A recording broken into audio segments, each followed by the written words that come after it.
Madame Salima, maintenant on voudrait un aperçu sur ce musée d'art el-Beja qui représente un des patrimoines les plus importants du Maroc. Alors tout d'abord, je vous remercie de votre passage au musée et de l'intérêt que vous avez porté au musée des confluences d'Al-Beja. C'est un musée qui est géré par la Fondation nationale des musées et qui est dans le cœur de la Médina de Marrakech.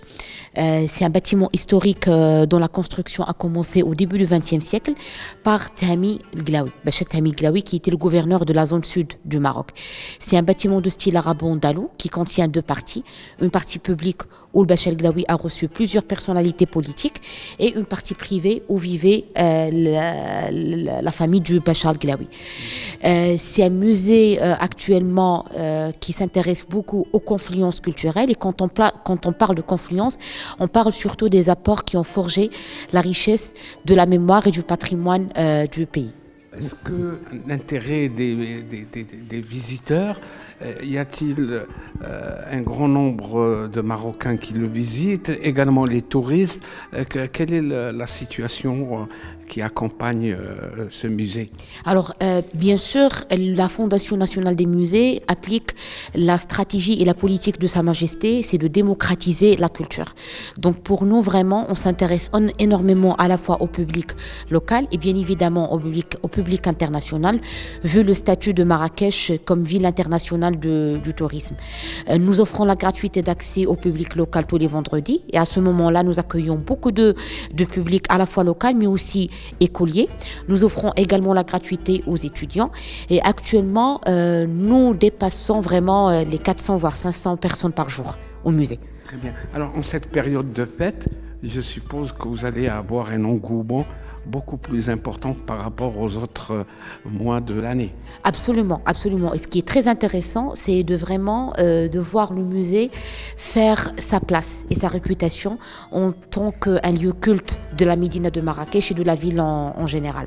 En général, comment les touristes, les visiteurs jugent la valeur de la boiserie marocaine? Alors déjà, quand on parle de la boiserie, on parle d'un patrimoine à cheval entre le patrimoine naturel et le patrimoine culturel. C'est un élément essentiel de la nature qu'il faut protéger et qui devient un repère de la culture et du patrimoine marocain. Donc le public, comme je vous ai dit, à la fois national et international, et surtout international, est ravi de découvrir cette diversité et cette richesse que peut offrir une seule pièce. Donc une seule pièce peut porter plusieurs interprétations.